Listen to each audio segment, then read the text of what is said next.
Adelaide's 7 News Early Edition with Mike Smithson starts now. Hello and welcome to the 7 News Early Edition. More than 30 South Australians have been recognised for their contributions in the King's Birthday Honours list out today. Legendary Seven commentator Sandy Roberts got a nod for his services to the media.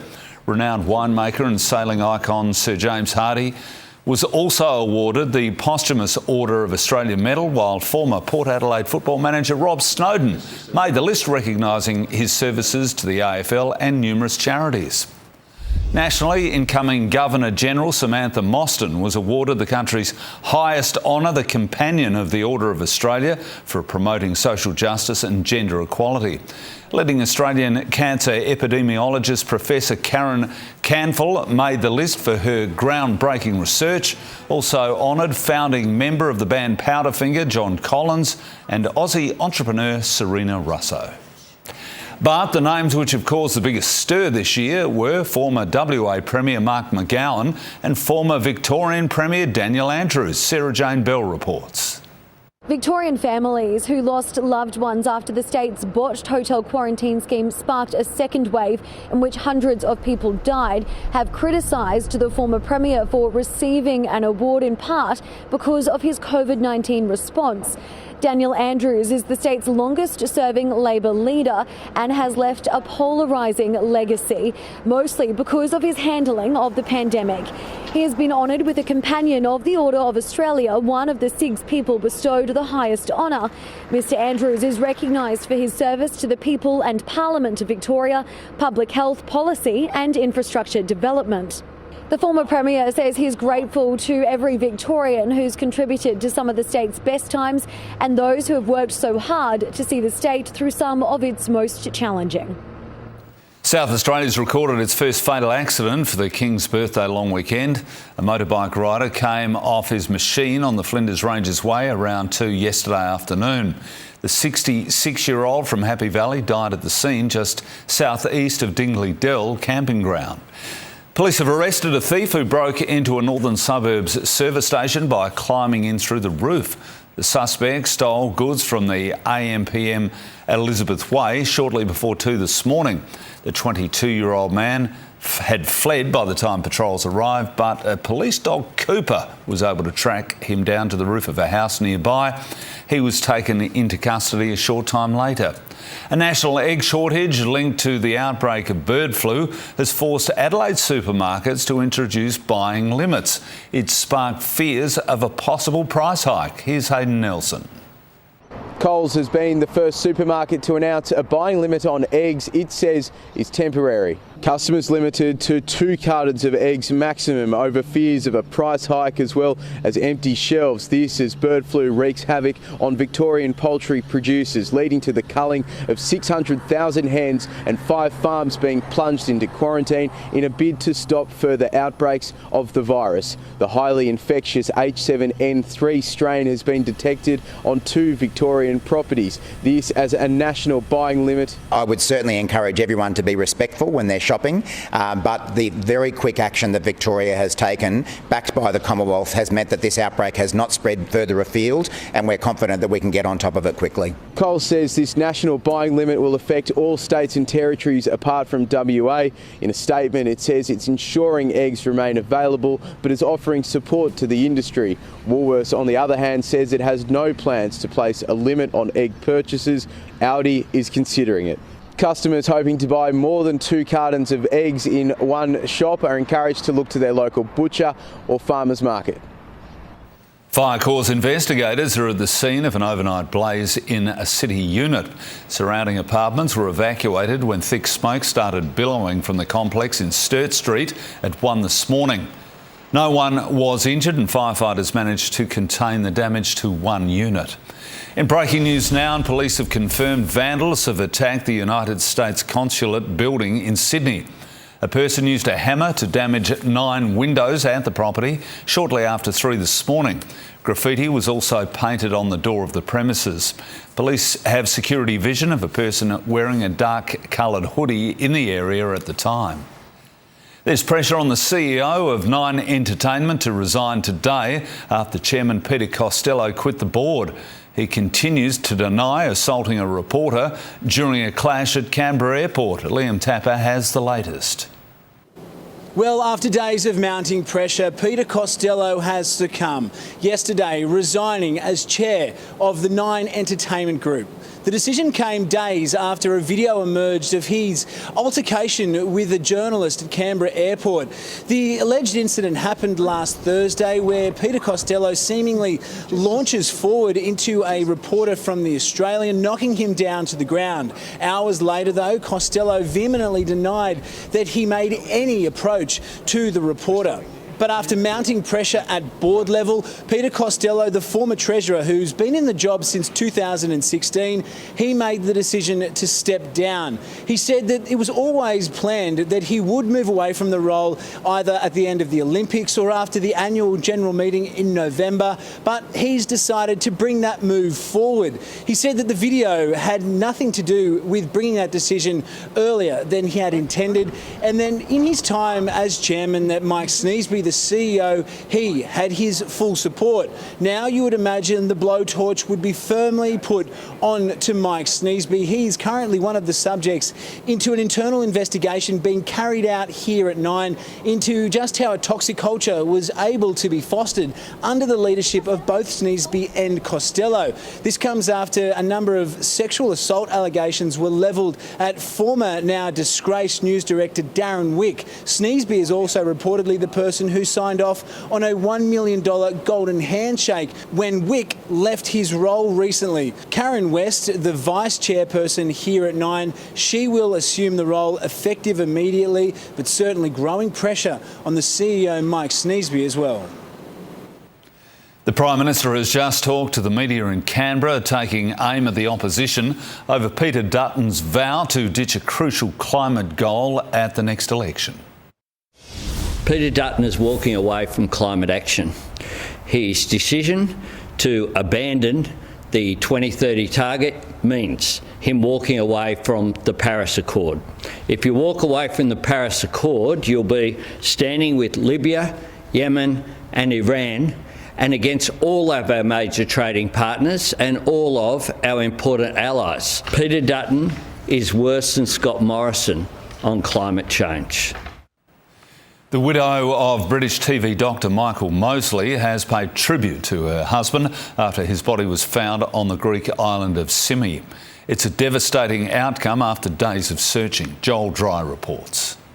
The sad confirmation was made this morning that the body of 67-year-old television doctor Michael Mosley had been found on the Greek island of Symi. It had been a wide-span search for 5 days, but in the end it was a television news crew on a boat filming a hillside that spotted the body on the fence line just metres from a popular, frequented beachside resort.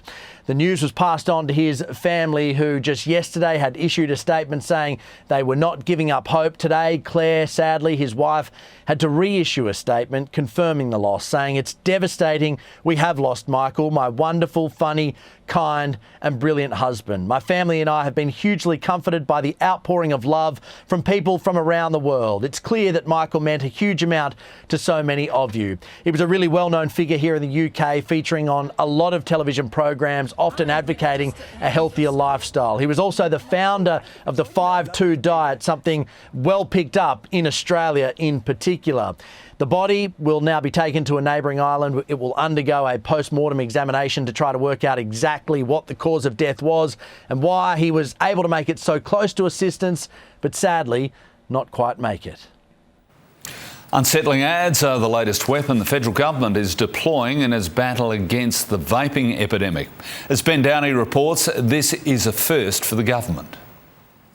This is the first time the government's had public advertisements against vaping, the first time it's used TikTok, and the first time in a decade it's campaigned against smoking. There are multiple advertisements targeted at children and adults, showing how vaping can creep up on you in the literal sense.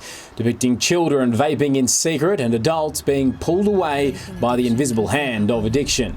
It's costing $63.4 million to roll out the Give Up for Good campaign, which will be across all platforms, particularly social media, recruiting influencers and even popping up inside video games, pushing people towards beefed up support services like Quitline and clinical professionals posing questions like this. When did it become compulsive? Necessary even? Maybe it's time to ask. Why are we still doing this? The government's vape laws go before the Senate this month, and the government is confident the national ban will pass. That's despite the Nationals opposing it and the Liberals and Greens undecided. Police are looking into a fire that's gutted a northern suburbs home, who investigators believe are to blame. Those details are next. Coming up, why French President Emmanuel Macron has called a shock election. And taking the plunge, the stars who'll slip and slide in today's big freeze blockbuster.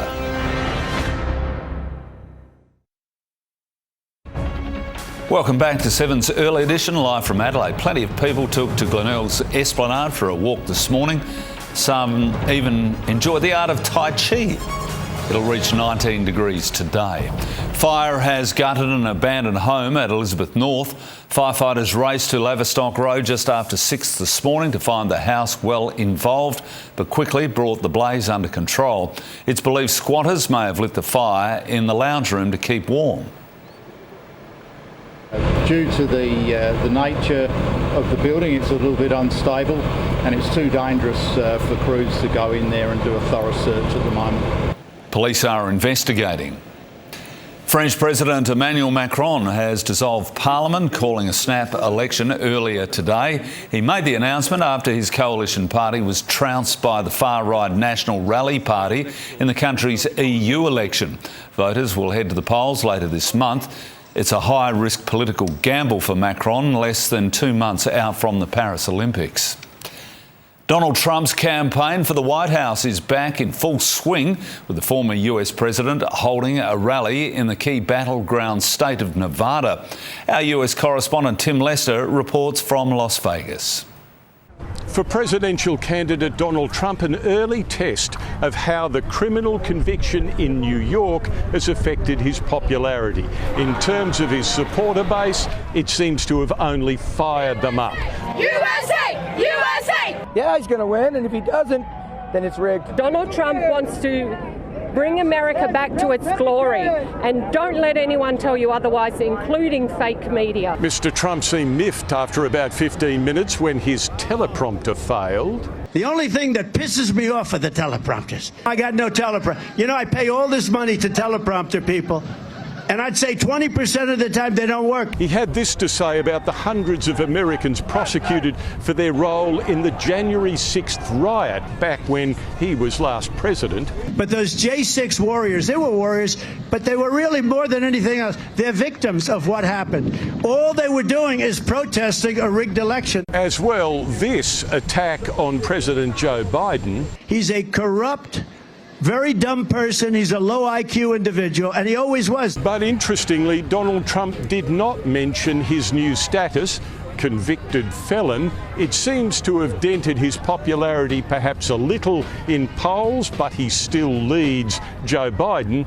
Americans are due to vote at the beginning of November. The Hamas-run health ministry in Gaza claims an Israeli raid, which secured the release of 4 hostages, killed 274 Palestinians. Israel's special forces freed the hostages and returned them to their families in a high-stakes operation over the weekend.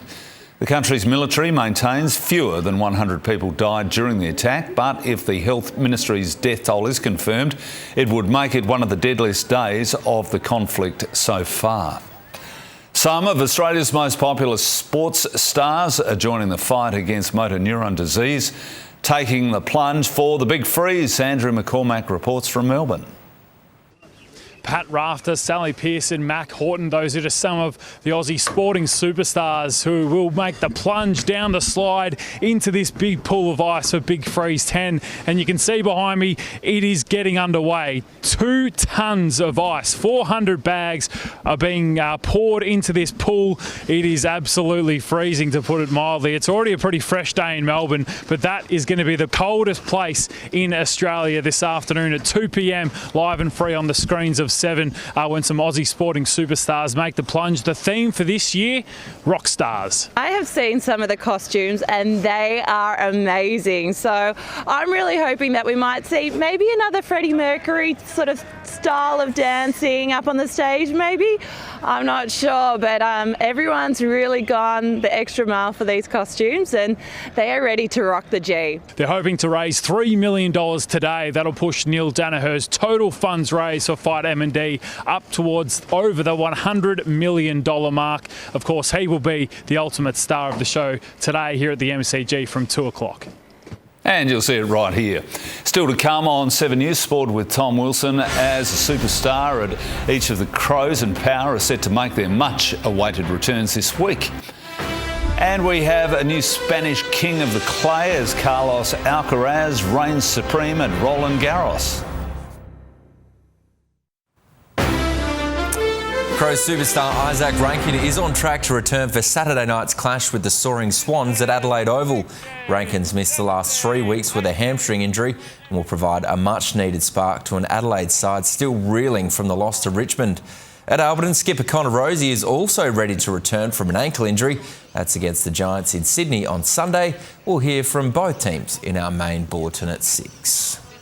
Carlton leapfrogged Essendon into second on the ladder with victory in front of more than 88,000 fans at the MCG last night. Harry Mackay got the better of his twin brother Ben, locking horns for the first time in 9 years. Charlie Curnow and Elijah Hollands combined for 5 goals as the Blues stormed to a 96-70 win. And there's that man again, Elijah Hollands, and a new personal best for him with 3 goals. Puts us in a really good position for the back half of the year, and as we know, you want to play your best footy in the back half. This afternoon is Collingwood and Melbourne in the Big Freeze game at the MCG. Of course, it's live on 7. Well, Carlos Alcaraz has assumed the throne of Rafa Nadal at Roland Garros. The 21-year-old Spaniard defeated Alexander Zverev in a 5-set French Open final. Player who have won this tournament and be able to put my name on that amazing list is... Oscar Piastri missed back-to-back podiums in a wild Canadian Grand Prix. Sergio Perez forced a late safety car after colliding with the wall as Piastri jumped into third. The Aussies' podium hopes went with a collision with George Russell. As into the chicane they go, and there's contact between Russell and Piastri. Piastri slid below both Lewis Hamilton and Russell into 5th. Max Verstappen took his 6th win of the season. Daniel Ricciardo dropped from 5th to 8th after an early 5-second penalty for a false start. And India and Pakistan treated the USA to cricket's great rivalry at the T20 World Cup. A packed New York crowd roared as Virat Kohli fell for 4. That's in the air, taken straight to point, and it's straight down his throat. India collapsed to be all out for 119, but the great Jasprit Bumrah saved them, taking 3 for 14, and Pakistan was held to 7 for 113. India's 2 from 2 and Pakistan's winless from 2 games. That's our sport, Mike. But tonight at 6, Cornsy's in for his review of that Crows match, and he's got his say on what he thinks or where he thinks Matthew Nicks lies in all of this. In a bad place, but it can only get better. Thanks for that, Tom. It's looking like a damp and cloudy week ahead with plenty of showers forecast over the next few days. I'll have those weather details right after the break.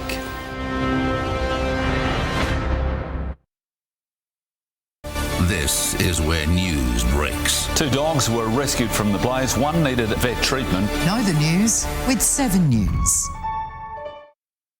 Taking a look at the weather now, we're expecting a possible shower today. It'll reach 20 degrees in the city. Across the state, a sunny 26 in Coober Pedy, 22 in Port Augusta, 20 in the Riverland, a late shower for Victor and 19, and showers in Mount Gambier, 17 degrees there. Strong wind warnings in place for the central and south central coast and the upper and lower southeast coasts.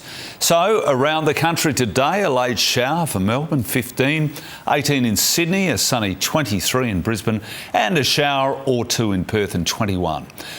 Back home, the showers are sticking around, 19 tomorrow, 18 Wednesday, 17 Thursday, 19 Friday. Wet weather over the weekend too. Need a bit of rain, don't we? 18 degrees and 17 on Sunday. That's all the news from the early edition. Rosanna and Will back with the day's top stories at 6. I'll have updates during the day and the footy's on. Don't forget that. Bye for now.